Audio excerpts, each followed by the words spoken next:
చాలాసార్లు మానవులమైన మనకు కలిగే ఒక బలహీనత ఏమిటి అంటే అసూయ.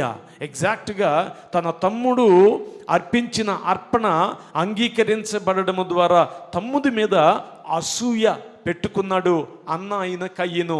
ఈరోజు అన్నదమ్ముల మధ్య, అక్క చెల్లెళ్ళ మధ్య అసూయలు అనేది సర్వసాధారణం. ఒకప్పుడు అలా ఉండేది కాదు. మరి నేను చాలా చిన్నప్పుడు చాలా స్టోరీస్ విన్నాను. ఒక అన్న ఉంటే ఆ అన్న వారి తమ్ముళ్ళ కోసం, వాళ్ళ వివాహాల కోసం, వారి చదువుల కోసం, వాళ్ళ పెళ్ళిళ్ళ కోసం, వాళ్ళకు కావలసిన ఆస్తులు సమకూర్చడం కోసం ఆ అన్న తన జీవితాన్ని, తన వివాహాన్ని, తన సుఖాలను త్యాగం చేసి తమ్ముడిని డాక్టర్ను చేశాడని, లేక ఇంజనీర్ని చేశాడని, లేక అక్క పెళ్లి చేసుకోకుండా 3 చెల్లెళ్ళకి పెళ్ళిళ్ళు చేసిందని మీరు విన్నారా ఈ స్టోరీలు? ఒకప్పుడు ఇవే వినపడేవి చాలా ఎక్కువగా.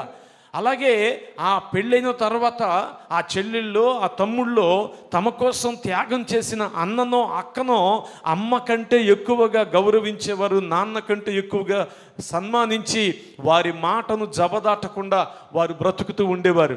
వేరేజ్ ఇప్పుడు చూడండి, చెల్లి బాగుపడితే అక్క, అన్న బాగుపడితే తమ్ముడు, ఓర్వలేని అసూయ అనే అవలక్షణం ఈరోజు మానవ ప్రపంచాన్ని ఒక క్యాన్సర్ వంటి మహమ్మారి వలె ఈ రోజున ఎన్నో గొడవలకు, మరి కూనీలకు, హత్యలకు, రకరకాలైన అఘాయిత్యాలకు కారణము అసూయ.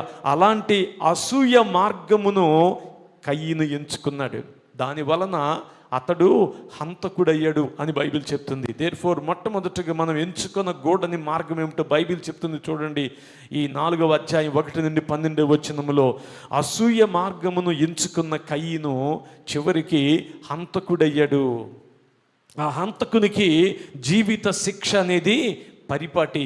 అలాంటి శిక్ష జీవితకాలం అతడు దేశ దిమ్మరిగానే అతని జీవితం అంతా కొనసాగడానికి కారణమైంది. ఎందుకు ఇదంతా